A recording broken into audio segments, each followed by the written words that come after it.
Today's episode is sponsored by Audible.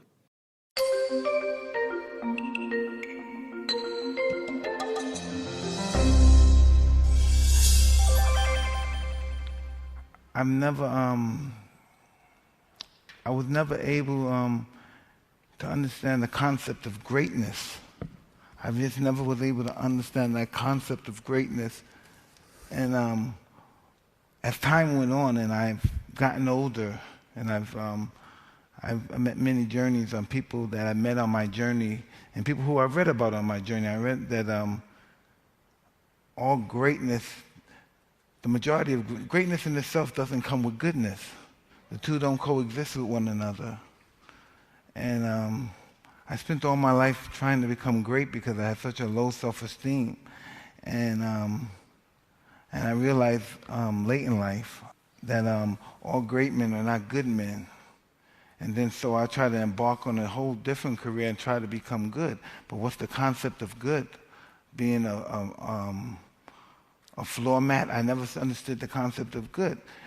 The concept of good is pretty much then I must be a politician because politicians are always striking for goodness and always trying to win votes from people. And the only reason that we win votes because they believe that we're good. So how do we live in those two dimensions at once? You want that greatness for self-gratification, but you want goodness from a human perspective. And I really have no idea, no clue how do I juggle both of them and be in harmony. And then in all actuality, they don't exist. You have to pick a side. I respect a person who's willing to die for what he truly wants.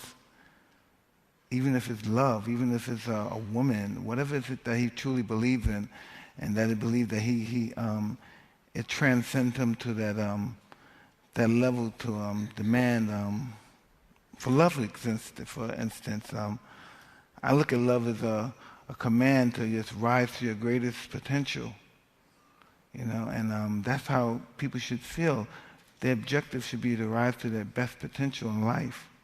If it's to lose 30 pounds, if it's to pass a test, it should be to win a fight, to be admired by people all over the world. It should allow you to rise to your greatest potential, that you look at yourself in the most grandest fashion. If we look at success, it's different levels of success. Some people's success is not using drugs, not drinking anymore. Some people's success is making $1 million. Some other people's success is making $1 billion. Some people's success is not going to prison no more. And we have totally different levels of success. I know I would obtain my goal before it existed. I knew that. I knew I would be champ of the world before I died. I knew I wasn't going to die before I became champ. Dying is just as glorious as living when you really think about it, because you couldn't have a life if you didn't have death, and you couldn't have death without life. So how could death be less glorious than life? They're both intertwined with one another. I never take my losses personal, and that's very difficult for athletes of any field to do. I've learned that from Cuss. That's why he's been such a great mentor to me. You know how it's just not to be taken personal because it would drive you nuts. And I just knew that this is why, in all due respect, and I'm not trying to be braggadocious or show off, but this is why I'm successful now after boxing, because I didn't take it personal. I'm not trying to even the score. Evander's still fighting. He's still trying to even the score. I'm not trying to even the score. I'm moving on to other places which are probably dark and places I've never been before, but I'm not afraid to go there. I'm not afraid to lose in life. I'm not afraid to do anything. I won't do anything. Matter of fact, I won't do anything. Matter of fact, like my show, there's nothing I would do unless I have a possibility of being humiliated. If I can't be humiliated, if I fail, I don't want to do it. Because only by doing that, I would rise to my highest potential with the fact that I might be humiliated, and I don't want that to happen. But when it does happen, then I will truly be humiliated.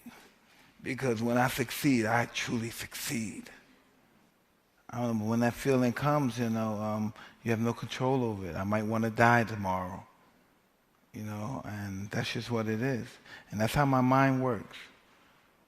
Maybe something may happen. I might get into an argument with my wife. Something might happen. I might want to die tomorrow, and I might want to live, but I might have killed myself already.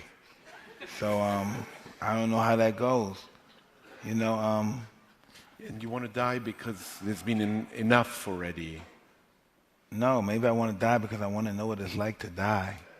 I want to know if it's just dark, like when you have one of those dead sleeps and you wake up and you wouldn't know if you were dead or not if you didn't wake up. So I don't know. I don't know what I want to do. I just know right now I want to live and experience life, and I don't know what life has in store for me, but I'm not afraid to find out. But I'm not afraid of dying either.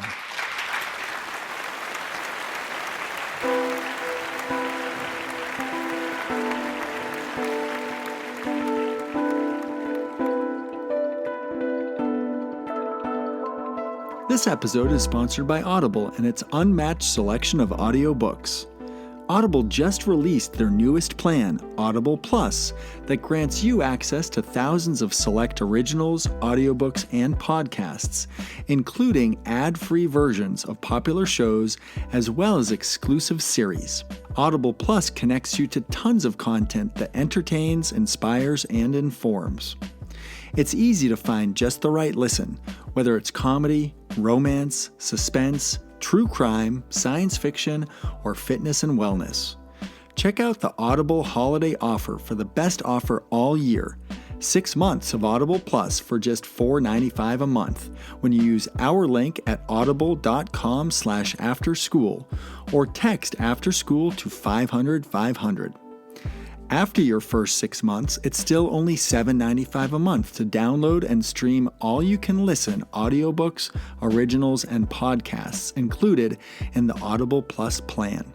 We recommend the timeless Lord of the Rings trilogy, which is quite possibly the most epic adventure story ever told, and it will provide you hours of listening while you're working from home, exercising, or just relaxing. So please visit audible.com/afterschool or text afterschool to 500-500 today.